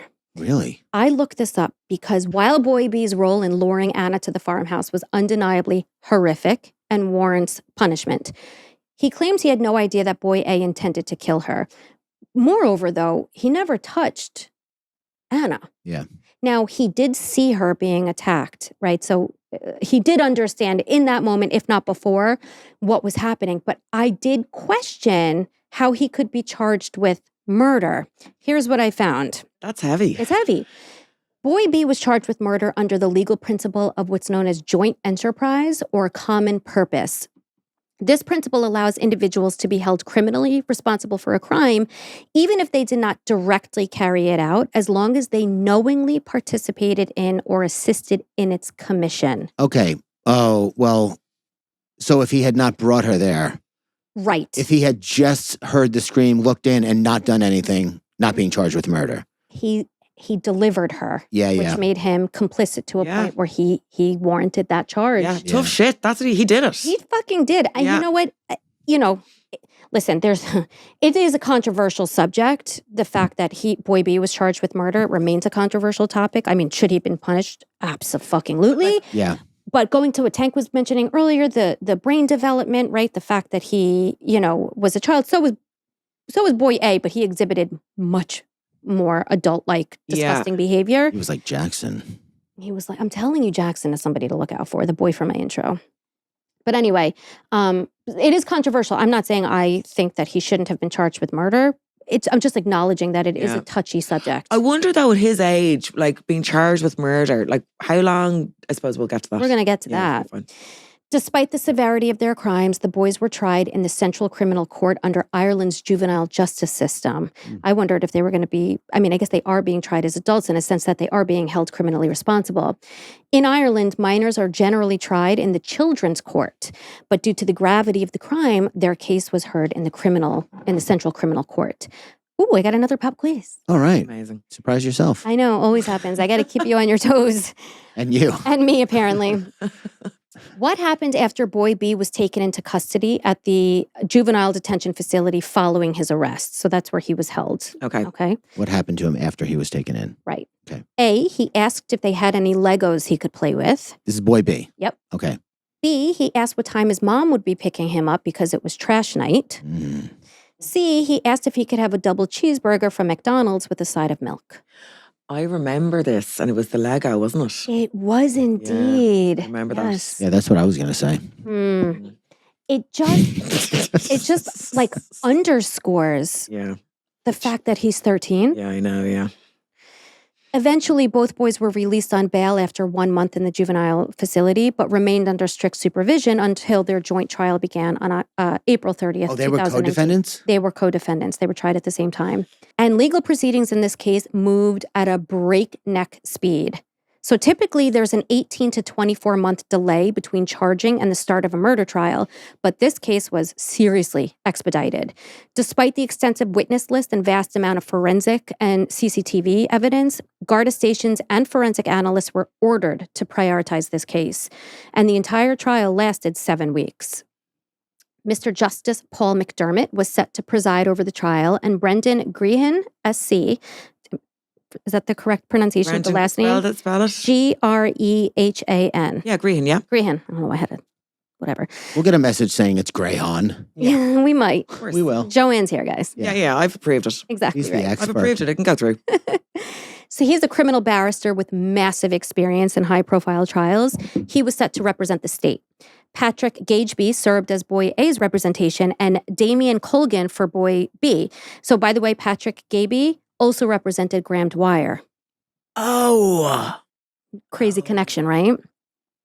Both boys were permitted to sit beside their parents during the trial. Boy A often rested his head on his daddy's shoulder, and Boy B held his mommy's hand almost constantly. All right, so let's talk about their respective defenses at trial, all right? Boy B did not have any forensic evidence linking him to the murder scene. In fact, the vast majority of the evidence against him came from his own mouth during his 8 different Garda interviews, which amounted to 16 hours of him running his mouth. Oh my God. And listen to this. This is such a lesson. If he had remained silent, he would probably never have even been charged. And this is why no one should ever open their fucking mouth before speaking with their attorney. Didn't he have an attorney or no? No, not originally. He was with his parents Oh, well, during interviews. yeah. Anyway, in terms of his defense strategy in court, it was basically just to minimize the damage he'd done to himself during those interviews, particularly because he told so many lies and changed his story so many times when speaking with detectives. Their entire defense hinged on the argument that Boy B had no idea what Boy A had planned to do. They also actually, I'm just remembering, they also got a psychologist to diagnose Boy B with PTSD. Then they used that to suggest he lied or he changed his answers so many times because he was struggling with PTSD. Mm-hmm. For Boy A's defense, his attorney focused on excluding critical forensic evidence, arguing procedural issues like the improper seizure of Boy A's boots and phones, claiming that they were collected for the fake assault case and couldn't be used now in this case. Yeah. However, the judge ruled against this, making all the forensic evidence admissible. The defense also attempted to argue that the sexual activity between Ana and Boy A had been consensual. Disgusting. In terms of the prosecution's case against Boy A, their arguments consisted of three main elements: the CCTV of Boy A and Ana together on the day of her murder, the forensic evidence linking him to the scene, and the lies he told the guardie, especially about being beaten up by two unidentified assailants. So those were their three sticking points.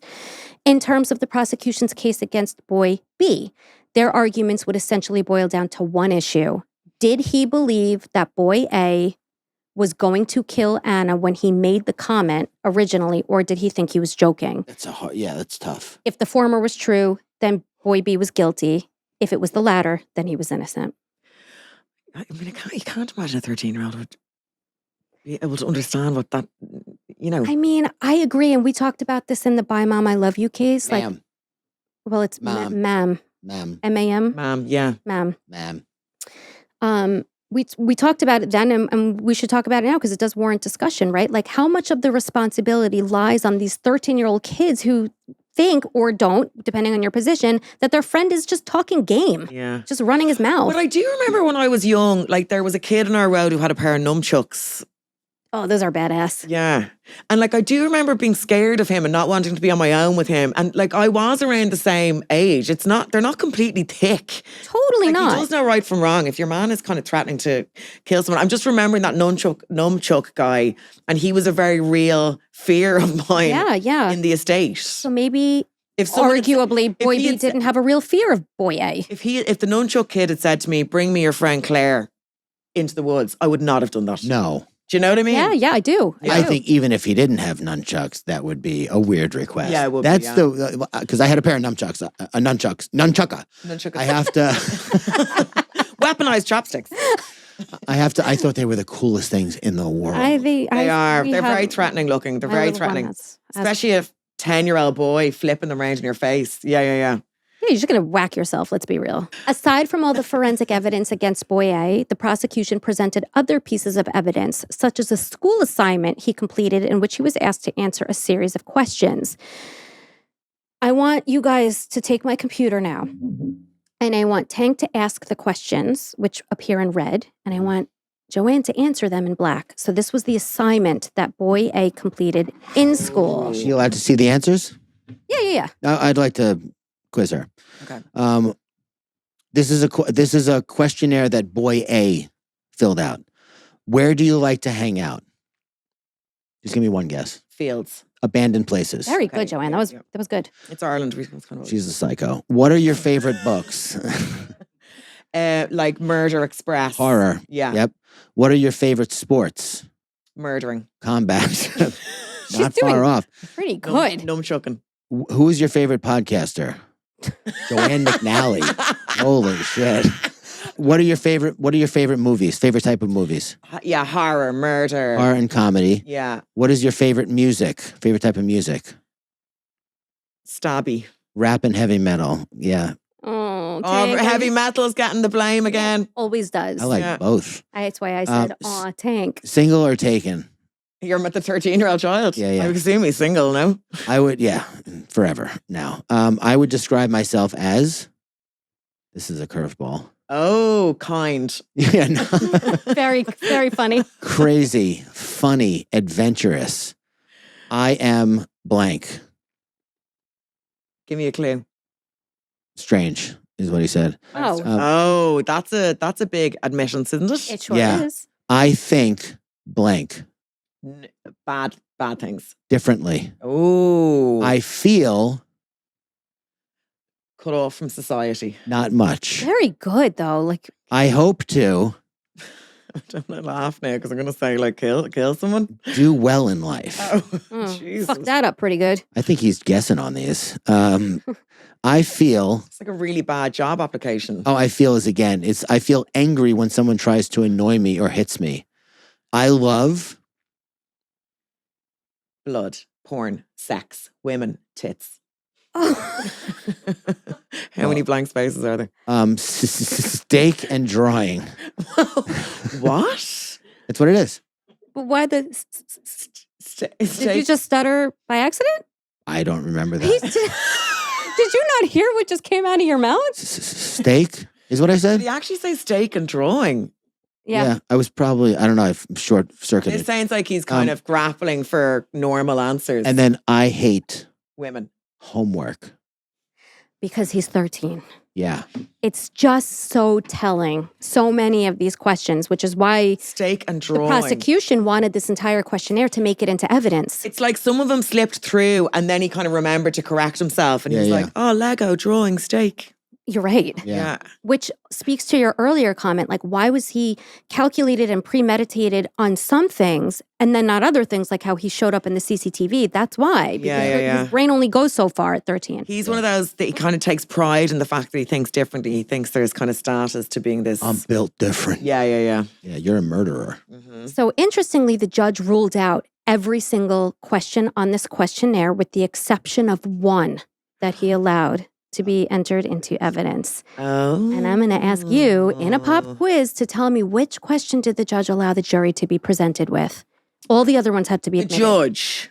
The judge. So he's kind of trying to be diplomatic. He's not one way or the other. So he's just like, He's Switzerland. I would say I think differently.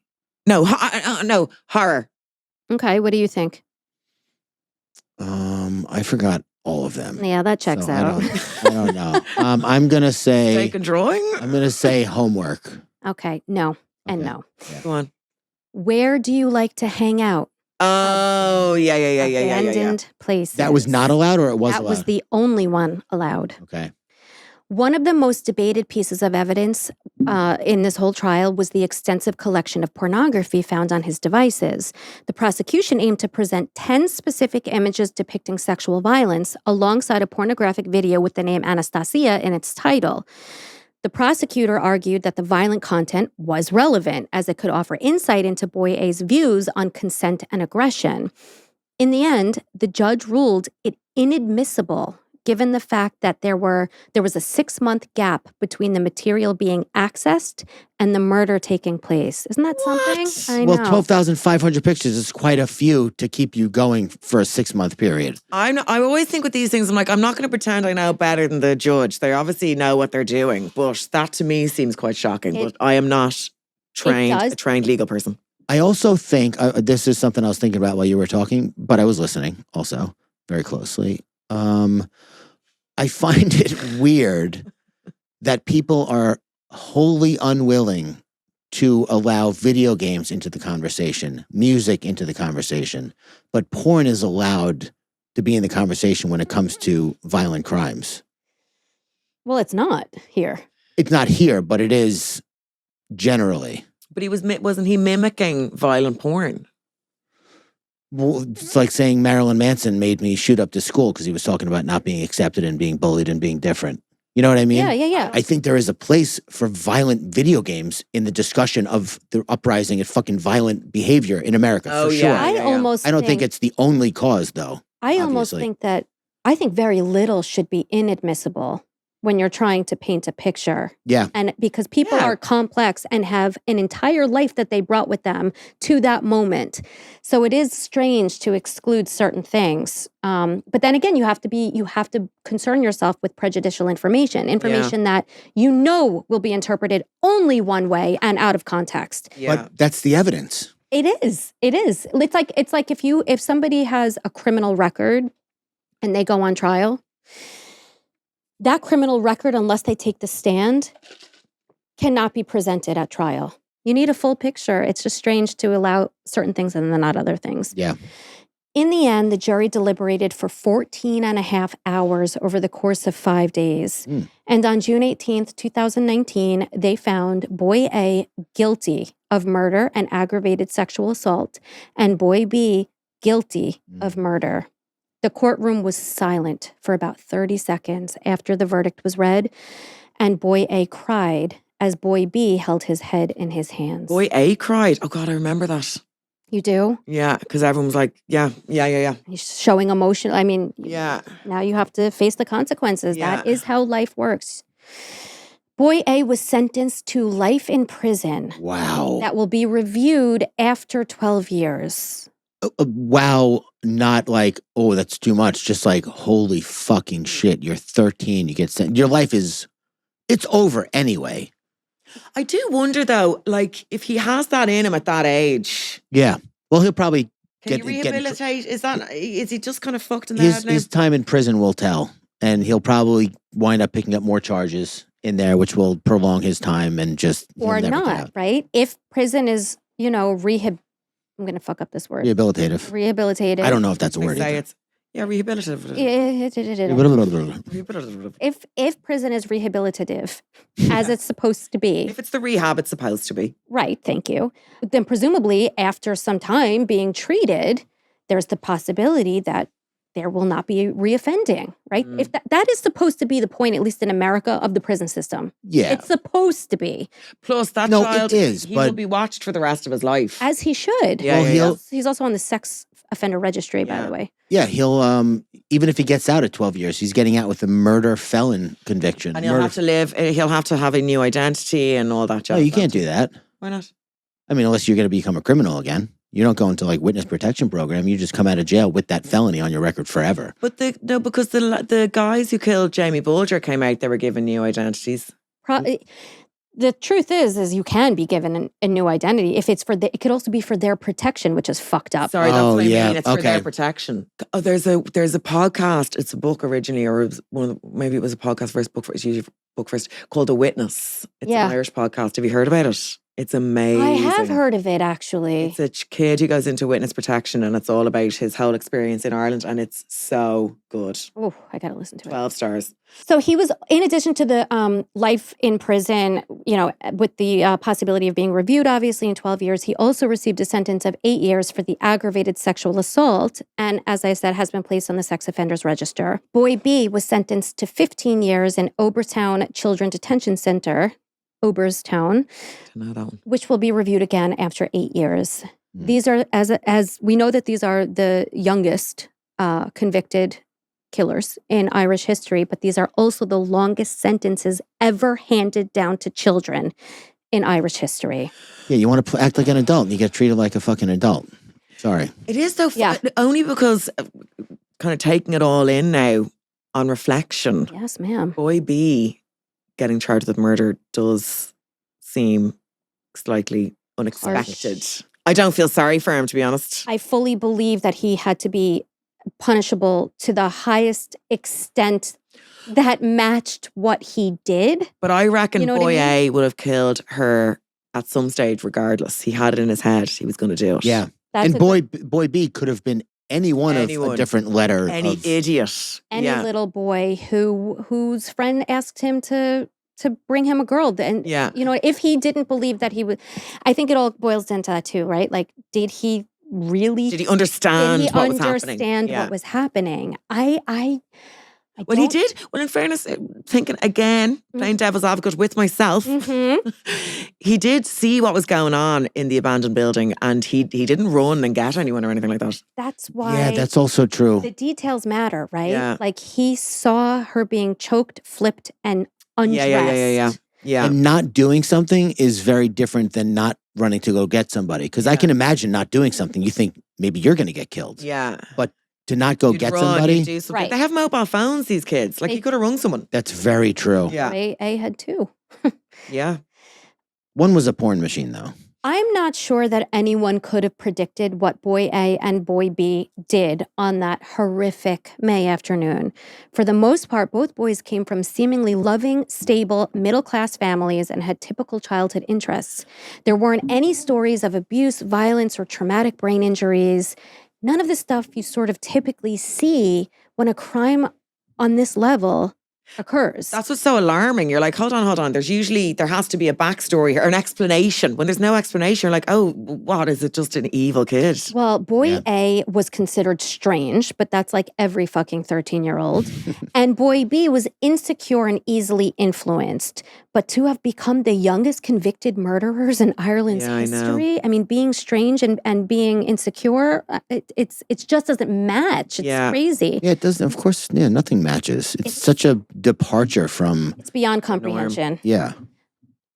I feel like I'd be less surprised if years down the line we heard that Jackson from my intro had his creepy ass behind bars. You'd be less surprised? Yeah, because there's like Signs. signs up the wazoo already. He's like in the my French opinion. cat. Yeah. Because he looked at you from the top of the stair. Yeah. Well, my son took my cell phone, held it over the toilet, and I said, do not drop that in there. And he starts laughing.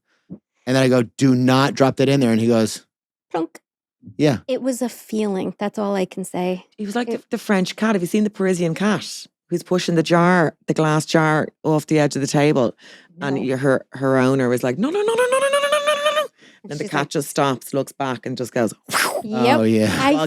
while keeping eye contact with its owner. I have children, so I understand that they push boundaries. I understand that they will look at you and do the very thing that you told them not to do. It was the way in which he did And the it. shaking of the head and the clicking of the tongue is Yeah, that's really strange. tisk you. My aunt remembers this. She came over my parents' house right after it happened. I was like shooketh. I'd like us to leave off remembering and honoring Ana Kriegel for the beautiful young girl that she was, rather than the victim of this horrific, historic crime, because she deserves that. Ana's funeral took place on May 31st at Newlands Cross Crematorium in Dublin, and that was in 2018. Geraldine and Patrick requested that mourners wear sparkle and color in Ana's memory and that donations be made to the Russian-Irish adoption group. As a result, so much money was raised for the organization that they were able to launch their new network in 2019 called ANA, like Ana, and that stands for Ana's Network for Adolescents. Ana Kriegel was a beautiful, talented young girl who had a passion for dancing, singing, and swimming. She was part of a dance troupe and often spent hours practicing her moves at home in front of the mirror, which I used to do. Me as a too. kid. Yeah? Oh, yeah. How do you think I got so good at dancing? I mean, natural born, Tank.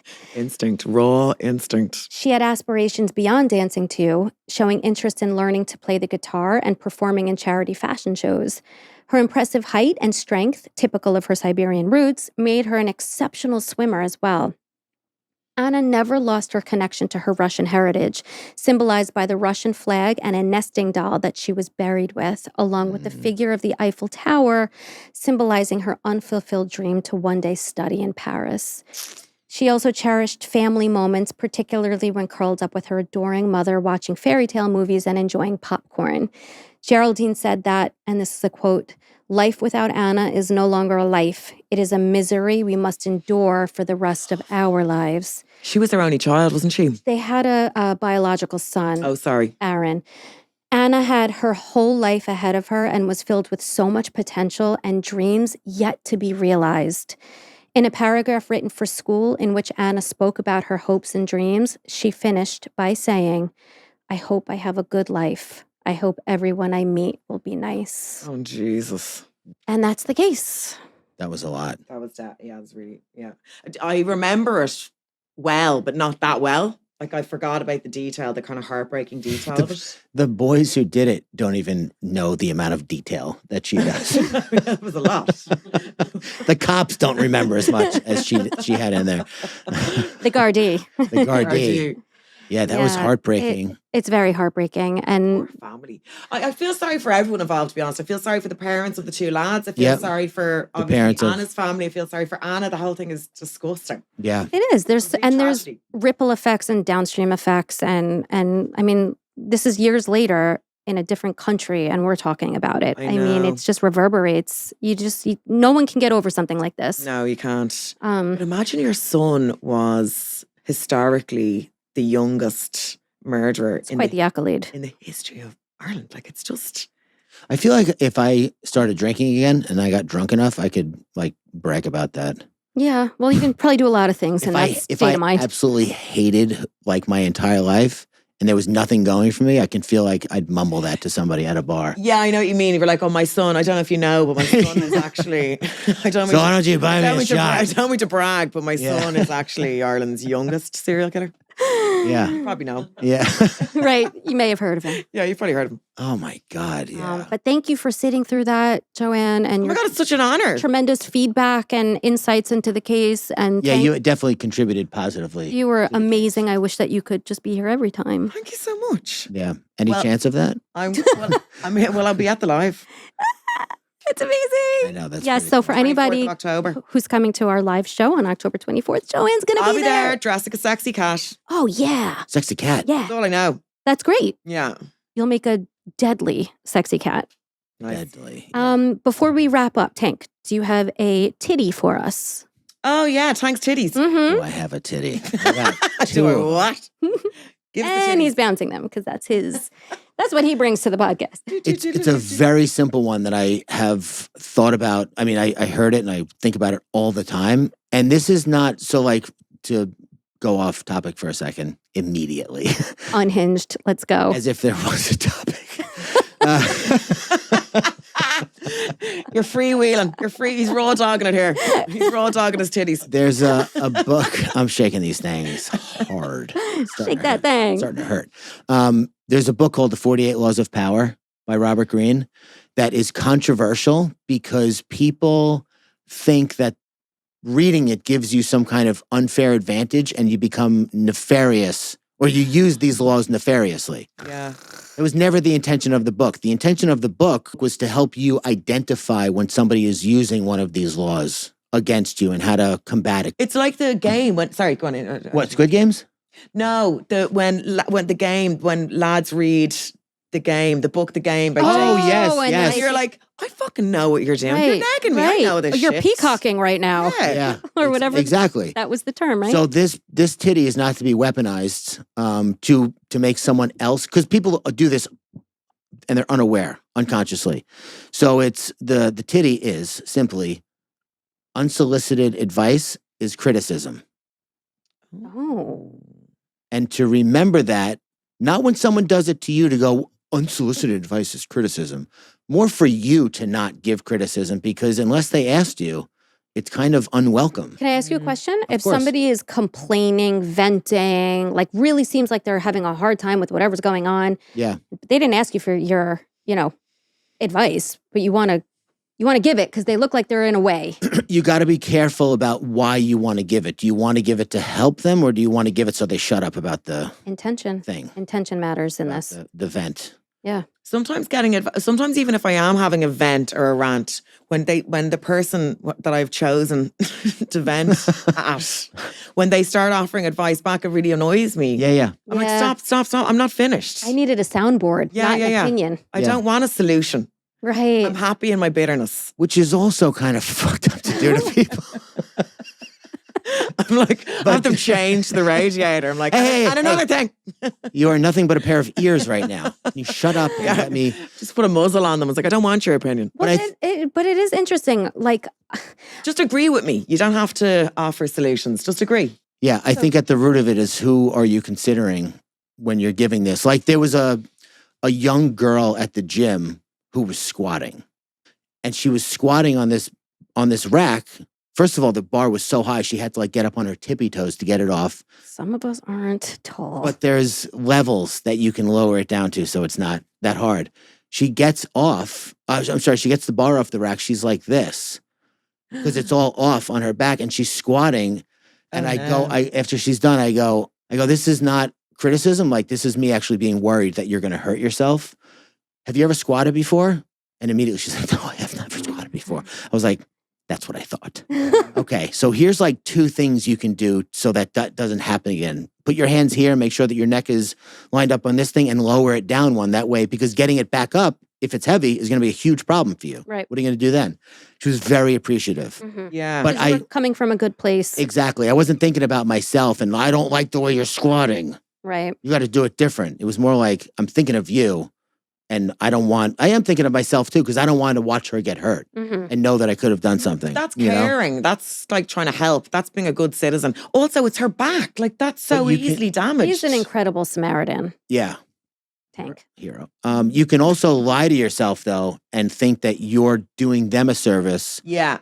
It's always about honesty, especially when you're venting. If you're venting and somebody gives you advice, you can very well say to them, hey, I'm not really looking for advice. I just want to like get this off my chest.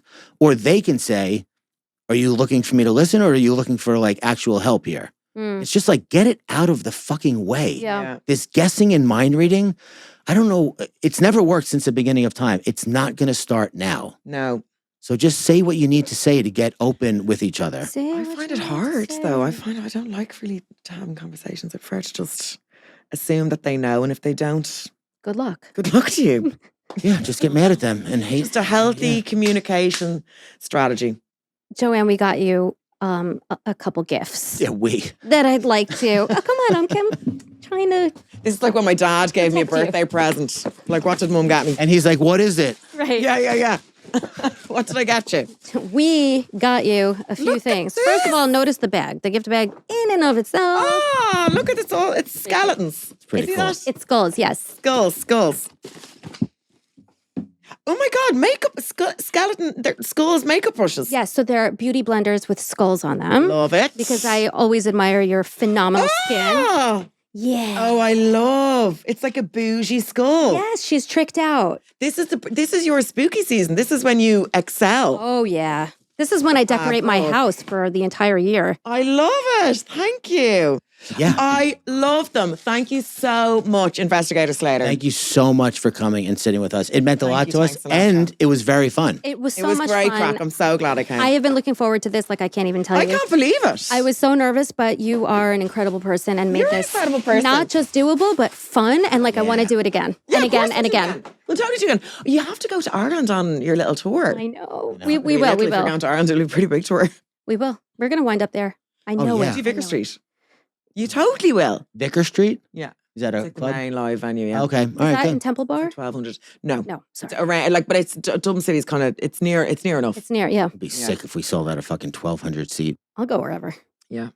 I'll fucking go anywhere. I'll leave my family right now. Yeah. I'll go Or back go to to London Nashville. with you. Yeah. Well, again, thank you so much for Thank coming. you. If you made it this far, you're a real one. We appreciate you watching / listening. If you're on YouTube, leave your part. Do a heart. Do a fart. Do your part. Leave a heart. Leave a heart. We were still going there. And we will see you guys at the next episode. Thanks for listening. Bye. Bye.